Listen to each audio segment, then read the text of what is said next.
Ramzan is above that کہ ایک ایک سیکنڈ اتنا قیمتی ہے. اگر ہم اس کو سیریسلی جانیں کہ ہم ٹریجرز اکٹھے کر سکتے ہیں, ہم اپنی ساری زندگی گناہوں کو بخشوا سکتے ہیں, اور ہم اپنے یعنی سبحان اللہ ہم میں سے کون شخص ہے جس دعائیں قبول نہیں کروانی.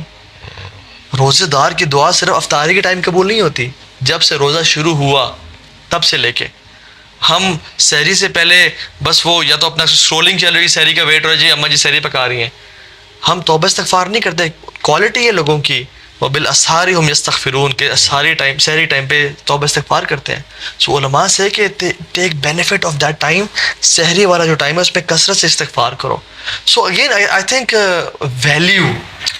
اس میں نا طاہر بھائی میری ایک اور چیز میں ایڈ کروں گا کہ پرائمریلی میں یہ سمجھتا ہوں کہ اس بندے کو سب سے زیادہ رمضان کی اہمیت کا اندازہ ہوتا ہے جس جو بندہ محاسبہ نفس کی جس کو عادت ہو. اصل میں جیسے میں نے پہلے بھی عرض کیا کہ رمضان مشکل بھی ہے, ڈیفیکلٹ چیلنجنگ بھی ہے ڈیفینیٹلی, لیکن وہ ڈیفیکلٹی انسان کو بالکل نہیں فیل ہوتی جب انسان کو احساس ہو یا ندامت ہو یا گلٹ ہو, اور وہ واقعی رمضان کو ایز این اپرچونیٹی کے طور پہ اس کا ویٹ کر رہا ہو, انتظار کر رہا ہو. یہ ایسے ہی ہے فار ایگزامپل کہ ایک بندہ ہے فار ایگزامپل اللہ نہ کرے وہ کسی بیماری کا شکار ہے, تو اس کو اگر کچھ ایکسرسائزز کرنی پڑتی ہیں یا کچھ میڈیسنس لینی پڑتی ہیں, تو بعض اوقات وہ یعنی اس ٹائم یہ پرواہ نہیں کرتا کہ میں ہاسپٹل میں جاؤں گا, وہاں پہ جا کے میرے سے ٹریٹمنٹ ہوگا, مجھے کٹس لگیں گے, مجھے وہ ہوگی, پین ہوگی. اس کے نزدیک یہ بہت چھوٹی چیزیں ہوتی ہیں کیونکہ ایک بڑا پرپس اس کے سامنے وہ ہوتا ہے.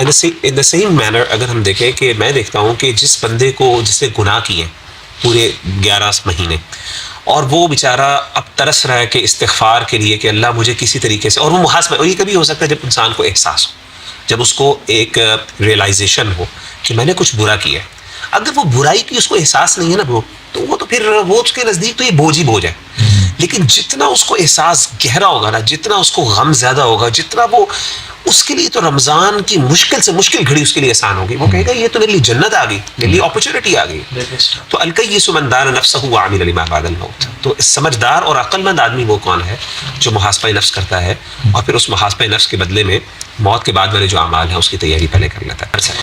آپ صلی اللہ علیہ وسلم کی بڑی مشہور حدیث ہے کہ آپ نے 3 دفعہ جو کہا تھا آمین آمین, جب آپ صلی اللہ علیہ وسلم منبر پہ تشریف فرما رہے تھے, تو اس میں سے 3 چیزوں میں سے ایک چیز میں نبی صلی اللہ علیہ وسلم نے, جب حضرت جبریل علیہ السلام آئے اور انہوں نے آ کے بد دعا دی, آپ نے فرمایا رغم انف امرئ ادرک رمضان فلم یغفر له, وہ بندہ برباد ہو گیا. اور آپ صلی اللہ علیہ وسلم نے آمین کہا, اور آپ نے کہا دخل فی النار, آپ نے ایک حدیث میں دخل فی النار کے بھی کہا کہ وہ جہنم میں داخل ہو گیا وہ بندہ کہ ادرک رمضان فلم یغفر له, کہ جی وہ رمضان المبارک اس کی زندگی میں آیا اور اس نے فائدہ نہیں اٹھایا.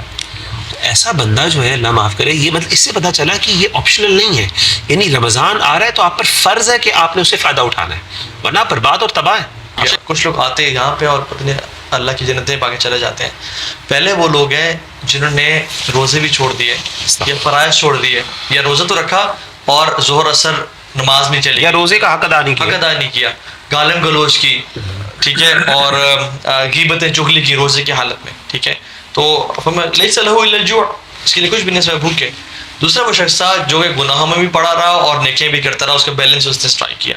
تیسرا وہ شخص جس نے واقعی میں بینیفٹ اٹھایا. تو میں اور آپ دیکھیں کہ ہم کن لوگوں میں سے ہیں جس کی زندگی میں رمضان آ رہا ہے نا, واللہ العظیم کتنے لوگ ہم جانتے ہیں جو لاسٹ رمضان زندہ تھے, میں اپنی انگلی پہ گن سکتا ہوں, وہ اس رمضان ابھی تک زندہ نہیں ہے. ایک خاتون تو شیخ پچھلے رمضان میں, رمضان اگلے دن تھا, اس سے پہلے ان کی وفات ہوئی, ایک دن پہلے مغرب سے کچھ ٹائم پہلے ان کی وفات ہو گئی تھی. She never got Ramzan.